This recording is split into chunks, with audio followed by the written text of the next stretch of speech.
যুক্তরাষ্ট্রের পররাষ্ট্রনীতির ইতিহাসে গণতন্ত্র বা মানবাধিকার রক্ষার বলি অনেক ক্ষেত্রেই কেবল ভিন্ন মতাবলম্বী রাষ্ট্রপ্রধানদের দমনের হাতিয়ার হিসেবে ব্যবহৃত হয়েছে।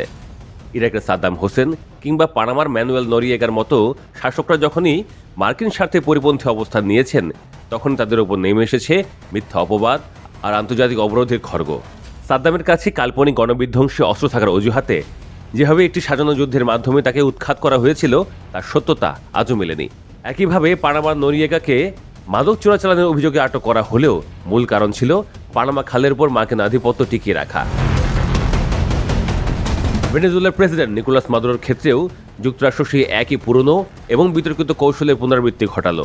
মাদুরো সরকারের শীর্ষ পর্যায়ে মাদক সিন্ডিকেটে যোগসূত্র থাকার অভিযোগ তুলে তাকে ও তার স্ত্রীকে আটকের ঘোষণা দিয়েছেন মার্কিন প্রেসিডেন্ট ডোনাল্ড ট্রাম্প। এই ঘটনায় হতবাক পুরো বিশ্ব। এই ঘটনায় চরম উদ্বেগ জানিয়েছেন ভেনেজুয়েলার ভাইস প্রেসিডেন্ট ডেলসি রদ্রিগেজ। শনিবার রাষ্ট্রীয় টেলিভিশনে প্রচারিত এক অডিও বার্তায় তিনি বলেন, মাদুরো ও তার স্ত্রী এখনো বেঁচে আছেন কিনা তার প্রমাণ দাবি করছে ভেনেজুয়েলার সরকার। এদিকে মাদুরোকে আটকের এই খবর অতীতের স্মৃতি ফিরিয়ে এনেছে। এর আগে পানামার সাবেক সামরিক শাসক ম্যানুয়েল নরিয়েগা এবং ইরাকের সাবেক প্রেসিডেন্ট সাদ্দাম হোসেনকেও একইভাবে আটক করেছিল যুক্তরাষ্ট্র। লাতিনে যুক্তরাষ্ট্রের সরাসরি হস্তক্ষেপের আরেকটি উদাহরণ পানামা। 1989 সালে যুক্তরাষ্ট্র পানামায় আগ্রাসন চালায়। উদ্দেশ্য ছিল সামরিক ও ডি ফ্যাক্টো নেতা ম্যানুয়েল নরিয়েগাকে ক্ষমতাচ্যুত করা। তখন অজুহাত হিসেবে পানামায় মার্কিন নাগরিকদের সুরক্ষা, অগণতান্ত্রিক চর্চা, দুর্নীতি ও অবৈধ মাদক ব্যবসার কথা বলা হয়েছিল। পানামায় হামলার আগেই 1988 সালে মায়ামিতে নরিয়েগার বিরুদ্ধে মাদক চোরাচালানের অভিযোগ আনা হয়েছিল, ঠিক যেভাবে এখন মাদুরোকে টার্গেট করা হয়েছে। অভিযানের আগে নরিয়েগা 1985 সালে নিকোলাস আর্দিতো বার্লেত্তাকে পদত্যাগ করতে বাধ্য করেন। 1989 সালে নির্বাচন বাতিল করেন এবং দেশে মার্কিন বিরোধী মনোভাবকে উস্কে দেন। ভিয়েতনাম যুদ্ধের পর পানামায় চালানো ওই অভিযানটিই ছিল সে সময় সবচেয়ে বড় মার্কিন সামরিক অভিযান। যুক্তরাষ্ট্র সরকার এর পক্ষে নানা যুক্তি দাঁড় করিয়েছিল।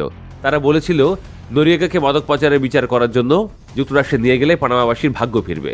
2003 সালের 13 ডিসেম্বর আটক করে ইরাকের প্রেসিডেন্ট সাদ্দাম হোসেনকে মার্কিন বাহিনী। এর 9 মাস আগে ইরাকে আগ্রাসন ও দখলদারিত্ব শুরু করেছিল যুক্তরাষ্ট্র। বাগদাদের কাছে গণবিধ্বংসী মারণাস্ত্র আছে এমন দাবি করে ওই হামলা চালানো হয়েছিল, কিন্তু বাস্তবে দেশটিতে কখনোই কোনো গণবিধ্বংসী অস্ত্র পাওয়া যায়নি।